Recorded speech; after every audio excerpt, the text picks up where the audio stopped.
Hola, muy buenas a todos y a todas. Estamos aquí para seguir con las clases de el concepto de angustia de Soren Kierkegaard. Y bien, recuerdo un poco dónde nos quedamos en la última clase, pero evidentemente esta es una tercera clase y lo recomendable es que veáis las dos primeras antes.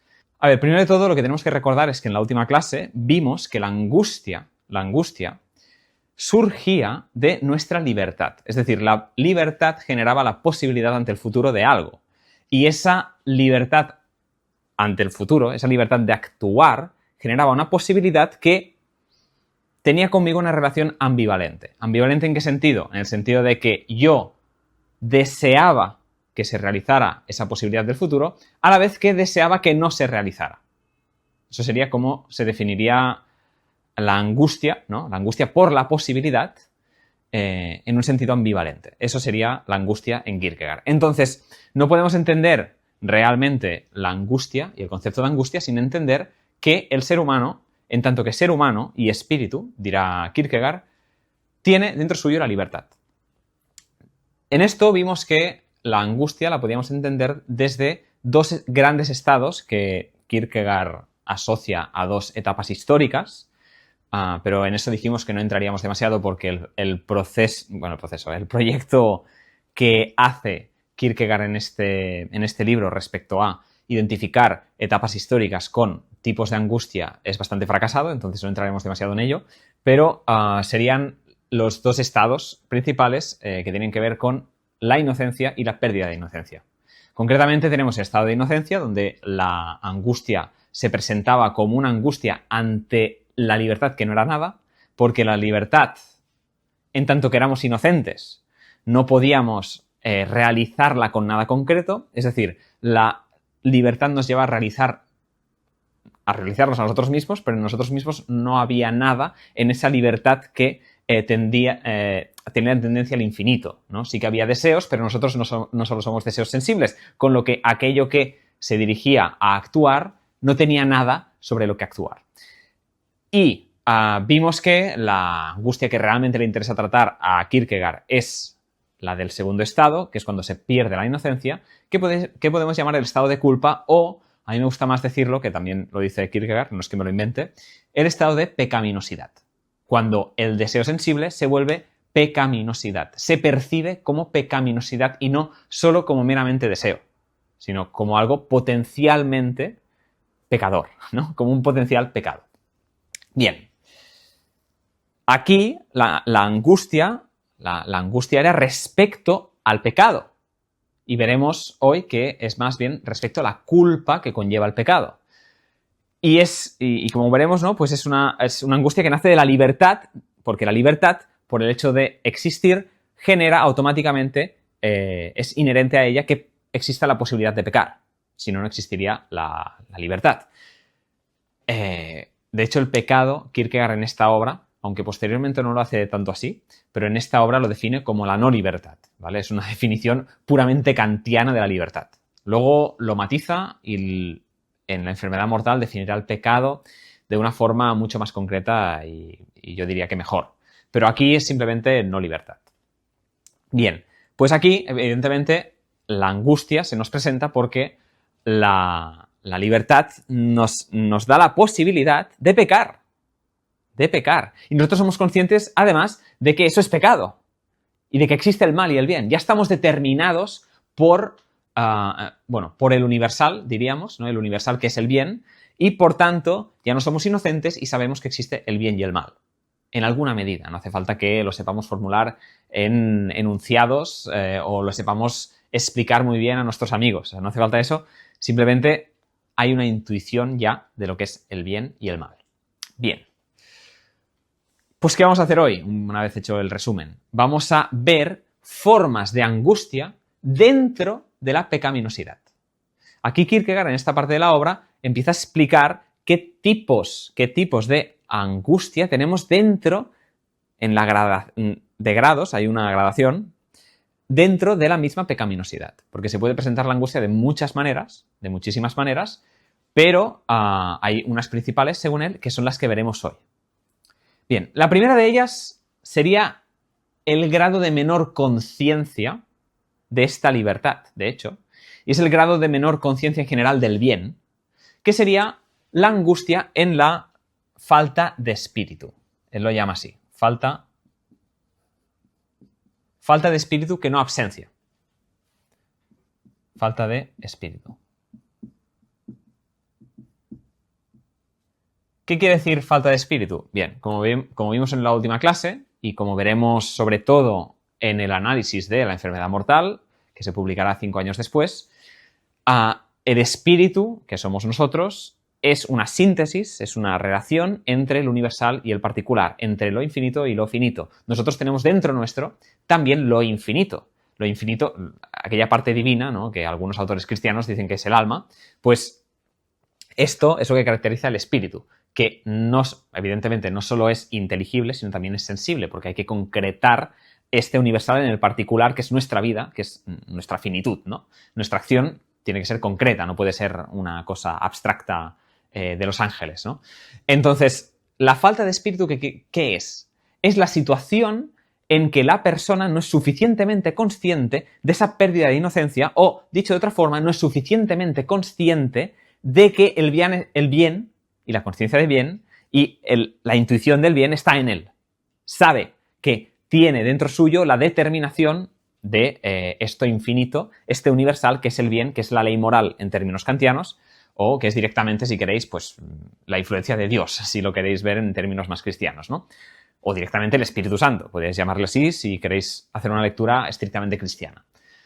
Entonces, la falta de espíritu es la falta de conciencia de ello. Pero dentro de la pecaminosidad. O sea, no estamos saliendo de la pecaminosidad. Decía, no es ausencia de espíritu. Es falta de ello. Y falta de él un poco por pocas ganas, ¿no? Porque no tenemos demasiadas ganas de saber que, pues bueno, lo que hay dentro de nosotros, hay casi una voluntad, esto lo veremos en la siguiente clase, de rechazar la conciencia de ello. Entonces, aquí la libertad, si nos fijamos, la posibilidad que genera, y por tanto la angustia que genera, no es tanto respecto a la culpa, respecto al pecado por antonomasia, porque este pecado y esta culpa está desdibujado. Está desdibujado.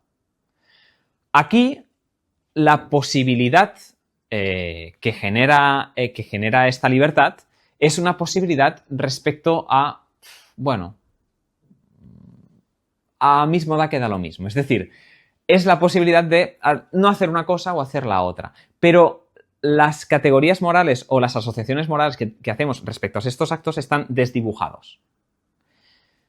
Con lo que, según Kierkegaard, y creo que esto es interesante, según Kierkegaard, la angustia en esta situación tan desdibujada, tan inconsciente, no es tanto una angustia agonizante, ni mucho menos, sino que es una angustia que se vuelve más en una sensación de insulso.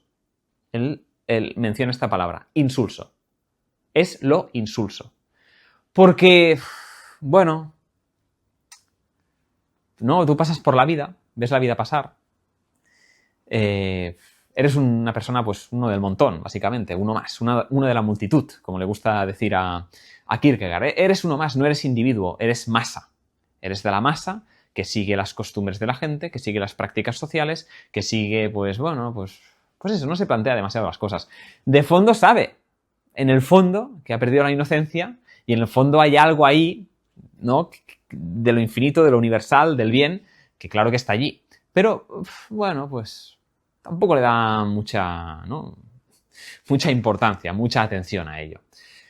Y en esta situación, como no prestamos atención a lo universal que hay en nosotros, perdemos todo sentido y referencia en las posibles acciones a realizar. De hecho, aquí perdemos la capacidad de entender qué es lo importante. Perdemos la capacidad de entender qué es realmente importante en la vida. Y podemos llegar a la situación, pues por ejemplo, de ponernos a estudiar una carrera, ponernos a estudiar, pues por ejemplo, a mí me gusta mucho poner este ejemplo, la carrera de historia, ¿no? Una carrera que la puedes estudiar, ¿no? Un grado que lo puedes estudiar en un sentido enciclopédico. Yo sé muchísimos conocimientos, te los sé recitar y ¡buah! Cuánto sé, pero ¿por qué quiero saber esto? pues porque me gusta, no sé, porque mira, pues para hacer algo, ¿no? En la vida, pues me gusta la historia, pues estudio historia. Y luego te doy la maldita chapa porque esta gente no se sabe quedar callada, eso está claro. Bueno, pues eso es falta de espíritu. Eso es falta de espíritu. Es el que da la misma importancia a estudiar lo que comían no sé qué civilización después de merendar que, pues yo qué sé, la relevancia de ciertos actos morales que puede tener en nuestra vida. Le dan la misma importancia, incluso le dan más importancia a lo que comían después de merendar. Es eso, se pierde el foco de lo que es importante. Y aquí es donde viene la figura del charlatán. El charlatán. El charlatán es una persona que le falta espíritu. El chapas, el turras, aparte de ser una persona profundamente ensimismada en sí misma, ¿vale? Porque no veo otra cosa que sus chapas. O sea, es esta gente que, de hecho, lo sabéis perfectamente. O sea, te explica cada maldito detalle de lo que sea sin absolutamente preguntar si tú sabías algo o si tú tienes algo respecto a lo que decir de ello. De hecho, lo que tú puedes decir de ello es una excusa para que ellos sigan hablando. O sea, es un auténtico coñazo, evidentemente. Pues esta gente, los charlatanes, pasan por la vida dando importancia a cosas sin importancia. Y así van, ¿no? También seguramente podríamos pensar que esta gente se enfada mucho en situaciones ridículas, ¿no? Es el que, pues por ejemplo, por la calle, yo que vivo aquí en Barcelona, espero irme pronto, pero yo que vivo aquí en Barcelona, pues la gente se enfada mucho si en un semáforo tardas más de 1,03 segundos en arrancar el coche. Eso es inadmisible en este mundo donde tienes que ir a toda castaña, vayas donde vayas, porque no hay momento en que parar, no hay momento en que pare la producción y lo que ellos llaman vida, que eso no es vida, no sabemos qué es ruido. Entonces, como la persona de delante no ha arrancado el coche y está el semáforo en verde y ha tardado más de un segundo, tengo que pitar con todas mis fuerzas porque eso es que es desquiciante, por favor. O sea, ¿cómo se le puede ocurrir hacer eso? Intolerable, ¿no? Pues claro, la gente evidentemente que se enfada por estas chorradas, como tantas y tantas otras, son gente con falta de espíritu. Falta de espíritu. Son gente mediocre y patética. Creo que estamos de acuerdo. Bueno, no sé si todos, pero espero que todos, ¿vale? Bien. Claro, ¿qué les pasa a esta gente? Perdón, voy a apuntar aquí lo de insulso, ya que tenemos la pizarra. Vale. ¿Qué le pasa a esta gente? Que ellos no han encarado realmente lo que hay dentro suyo. No lo han mirado a la cara. No se han desarrollado realmente. Pasan por la vida. Son como plantas, ¿no? Pues esta gente lo que les pasa es que hay momentos en que la vida, en que el mundo te exige, te obliga a hacerte consciente del dolor, si quieres, o de las cosas importantes. Sin ir más lejos, pues si te diagnostican una enfermedad terminal, es difícil huir de la conciencia de ello. En estas situaciones tan críticas, como por ejemplo que te diagnostiquen esta enfermedad, nos dice Kierkegaard que las personas con falta de espíritu, con esa angustia que es insulso, de golpe sale la desesperación y sale ahora sí en esa conciencia de golpe de esa vida que han llevado, ¿no? tantos años con falta de espíritu, sale una angustia agonizante. Aquí sí. Que les saca de ese letargo, de esa vida dormida en la que llevan tantos años. ¿No? Es especialmente interesante, ¿no? Cómo a veces la muerte nos pone delante y nos hace pensar lo que realmente es importante en la vida.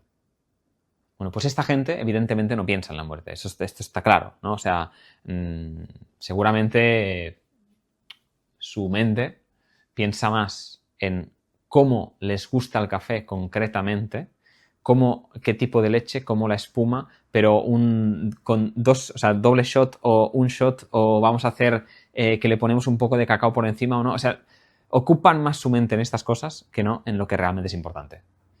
Y bueno, pues ahí están, como muertos en vida. Bien. Pero claro, ¿qué pasa? Que esta gente, seguramente casi todas ellas, la mayoría, tendrán que encontrarse en algún momento, al menos, con un hecho completamente desagradable y desgraciado, ¿no? Porque la vida es así. Entonces, aquí encontraríamos la segunda forma de aparición de la angustia en la pecaminosidad, que es la angustia respecto ante el destino.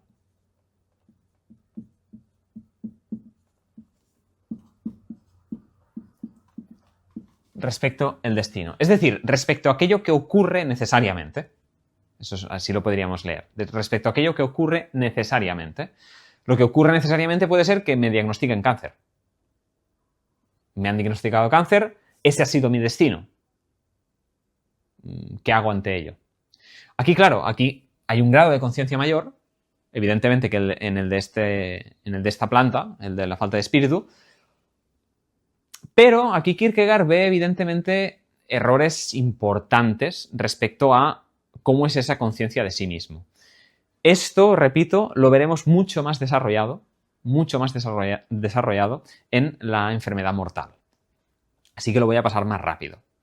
Pero hay que entender mínimamente que el destino se presenta, como digo, como aquello necesario de las circunstancias del mundo material y la libertad, que es lo que genera la posibilidad, se encuentra como una contradicción. Porque yo sé que hay un destino que es necesario, pero mi libertad quiere la posibilidad de cambiar ello. Y aquí, bueno, nace como un poco un diálogo con uno mismo de cómo se encuentra, bueno, el diálogo de los estoicos, bueno, el diálogo, la consideración de los estoicos. ¿Cómo se encuentra la tranquilidad al final? ¿No? Y la tranquilidad los estoicos la ven como la aceptación de este destino. Kierkegaard evidentemente no ve la aceptación del destino, ¿no? Entendido el destino como una cosa del mundo natural, como algo moral, ¿vale? Es una cosa de hecho pagana.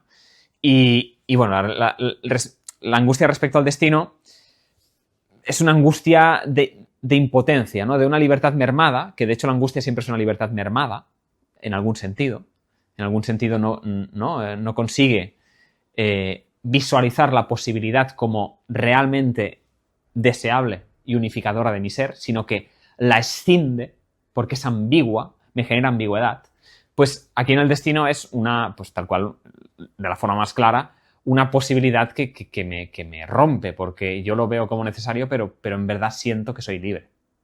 Y ahí está, ¿no? El conflicto angustioso. Bien. Y la última forma de angustia la tenemos, esta sí que ya es, ¿no? La que más le interesa a Kierkegaard, después de insultar a una serie de gente, ¿no? Que son estos dos, que es la angustia respecto a la culpa o ante la culpa. Respecto a la culpa. Evidentemente, cuando hablamos de culpa, lo ponemos como inseparable del pecado y de la pecaminosidad. La culpa, o sea, el pecado me genera la culpabilidad, ¿no? Pero hay que matizar aquí cosas importantes, que el mismo Kierkegaard le hace énfasis. Y es el hecho de que no podemos confundir la culpa con el arrepentimiento. El arrepentimiento, si lo consideramos justamente en sus términos, es la consumación del pecado, ¿sí? Del que yo recuerdo, porque ya ha pasado, ha consumado, ¿no? Yo recuerdo como no deseable. Es decir, aquí no hay ambivalencia, me arrepiento, ya se ha dado. No hay la libertad que genere posibilidad. ¿Qué sí que hace referencia respecto al arrepentimiento a la culpa? Pues al hecho, por ejemplo, de que si yo he tratado mal a una persona, pues poned, yo qué sé, a tu hijo mismo, me da igual, a quien sea, yo lo he tratado mal, siento arrepentimiento por lo que he hecho, pero en este arrepentimiento viene implícito, en verdad, el pensar que yo potencialmente puedo volver a realizarlo. Y este poder volver, esta pecaminosidad, porque es lo que estamos hablando, yo me siento en la pecaminosidad, genera culpa. Culpa por el pecado, por la posibilidad de pecado. Y aquí está la angustia que más le interesa tratar a Kierkegaard. Bueno, les interesan todas porque es una gradación, pero la que le parece la más cercana, él dirá, a poder curarse. Esto lo veremos al final de las clases. La más consciente es esta angustia, ¿no? Y porque al final es una angustia que, fijaros, consigue un grado de autoconocimiento mucho mayor. Porque los deseos que yo siento, las acciones que yo hago, las posibilidades que yo concibo, ¿no? Que yo imagino, todas ellas son realmente fiscalizadas, si queréis, analizadas. Aunque luego yo sea pues un auténtico cabrón, ¿no? Y luego me sienta culpable, me arrepiento, no sé qué, y bueno, soy un desastre de persona, pero la aparición de todo ello en mi conciencia es valorado, es evaluado, es sentido como angustiante. Y esta angustia pone encima de la mesa que yo soy autoconsciente. No solo eso, sino en esa conciencia también pone el hecho de que yo quiero ser libre. Porque como decía al principio, Kierkegaard aquí pone el pecado como la no libertad, como la incapacidad de tener la fuerza de voluntad para realizar el bien. Que el bien lo entendemos como la liberación, si queréis, en sentido kantiano, como decía antes, la liberación de mis deseos sensibles que me esclavizan. Yo puedo autodeterminarme, yo puedo actuar voluntariamente, realmente con convicción. Ahí estaría la libertad, ¿no? Con la convicción del bien, que es la única convicción posible. Bien, pues en la culpabilidad que dirá Kierkegaard en muchos otros escritos, es educativa. Nos muestra quiénes somos. Nos muestra hasta qué punto realmente queremos las cosas. ¿No? Nos pone delante nuestro como individuos, no como masa. Nos obliga a vernoslas con nosotros mismos. Que al final es eso, ¿no? Poder llegar a ejercer la libertad, a realizar el bien, tiene que venir precedido y tiene que venir siempre con este habérselas con uno. Pues esta, como decía, angustia es angustia respecto a no ser capaz, respecto a consumar el pecado. Esta culpabilidad. Culpabilidad, en realidad, pues bueno, prácticamente consustancial, ¿no? al ser humano que ha perdido ya la inocencia.